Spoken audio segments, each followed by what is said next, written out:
Spagna, approvate gli aiuti sino a 100 miliardi di euro. Nomini Rai e Agcom, polemiche contro gli addimenti di Monti. Crisi di Lupetrolio, cassa integrazione a Gela.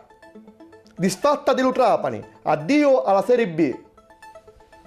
Benedica a tutti. Il governo spagnolo riconosciuto che per poter superare la crisi avete bisogno di aiuti di fora. A così l'UE ha approvato gli aiuti sino a 100 miliardi di euro. Gli interventi interessano solamente il settore finanziario e bancario. Soddisfatti i primi ministri europei, ma la Merkel precisò: sostegno ma non senza contracancio. Lo prestito infatti passa attraverso lo Fondo Salva Stati. La passata settimana, il presidente del Consiglio Mario Monti indicò i nuovi presidenti di l'Agcom e della Rai. Sono il professore Angelo Marcello Cardani per l'Agcom e Anna Maria Tarantola per la Rai. Monti dichiarò magari che volesse Luigi Gubitosi come direttore generale della TV di Stato. Dopo questa indicazione si scatenarono forti polemiche. Carlo Freccero, lo direttore di Rai 4, disse che sono due alieni in tale mondo della TV e Michele Santoro disse che Monti aveva una banca allo posto di Luce Riveddo, visto che la dottoressa Tarantola è banchieri. Lo sindaco di Milano Pisapia rimise l'incarico di commissario straordinario per l'Expo 2015 in tale mano dello presidente dello Consiglio. Pisapia spiegò che lo fece per fare vedere la scarsezza d'attenzione dello governo e la necessità di avere una persona dello governo che lavora solo per l'Expo. Lo passato lunedì, allo petrolchimico di Gela, ha cominciato la cassa integrazione della durata di 10 mesi per 400 operai dello stabilimento. Questa decisione nasce per fare fronte alla crisi dello settore della raffinazione in Italia, che registra un eccesso di produzione di carburanti per 100 milioni di tonnellate l'anno. Il 9 di giugno uscì fuori la notizia che l'ex ministro dell'interno Nicola Mancino è indagato dalla procura di Palermo con l'accusa di testimonianza falsa in relazione all'indagine sopra la trattazione tra Stato e mafia.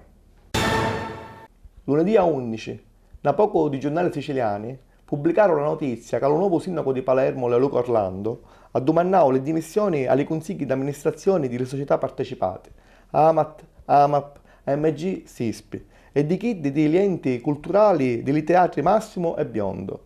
La motivazione di questa decisione è la sostituzione sistematica di tutti i dirigenti quando cancia lo quadro politico del governo della città. Lo passato sabato 9 di giugno, a Caltanissetta, che sta di recente lettura del Movimento 5 Stelle, decidero di presentare la lista a un proprio candidato presidente per le prossime elezioni regionali. Dalla stessa riunione si stabilirono magari le regole per poter scegliere le candidate. Martiri 12, lo paese di Vicari, festeggiava i 100 anni di Lorenzo Raimondi, Tisu Cavaleri, che si aggiunge allo gruppo di Licentannali. Grande la compartecipazione di amici e congiunti alla messa di ringrazio e allo schitecchio. In Sicilia, dopo la morte in aprile di l'argentina Concetta La Rocca, che aveva quasi 111 anni, attualmente lo più grande è Arturo Licata, di Castrogiovanni, che compì 110 anni lo passato 2 di maio. Sentiamo lo saluto che ne vuole fare Lorenzo Raimondi. Grazie a tutti. Ecco. Auguri. Una buona salute. A tutti, benissimo, grazie. Una buona salute e una bella che mangiare.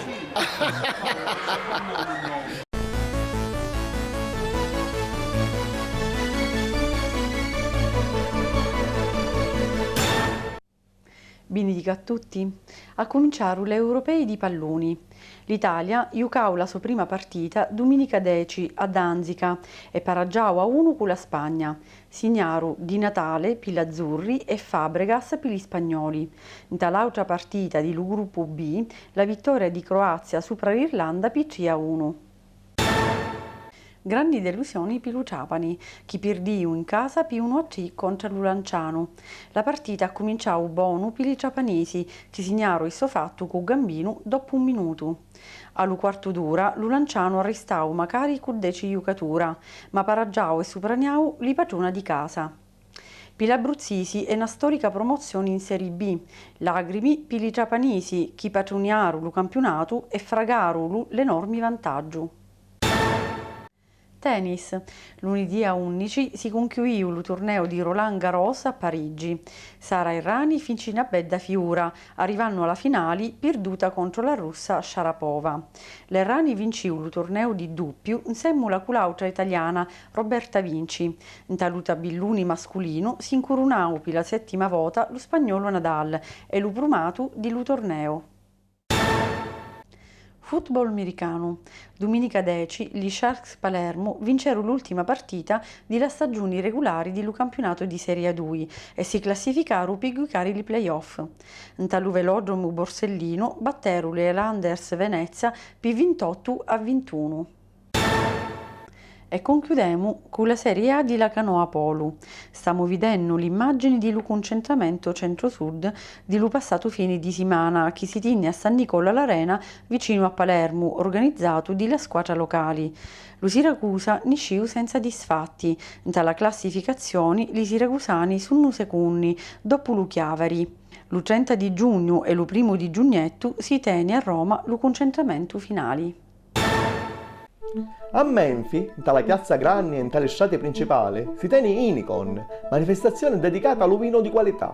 L'evento dura 3 giorni, dal 22 al 24 di giugno. Sono previsti testamenti, confronti educativi, musica e spettacoli. Lo scopo è promuovere il territorio con le proprie eccellenze come il vino, l'olio, altre specialità gastronomiche e magari facendo conoscere lo mare limpio che pur stanno appena una bandiera blu della Fondazione per l'Educazione Ambientale. Rito di la luce a Motta di Fermo, dal 21 al 24 di giugno.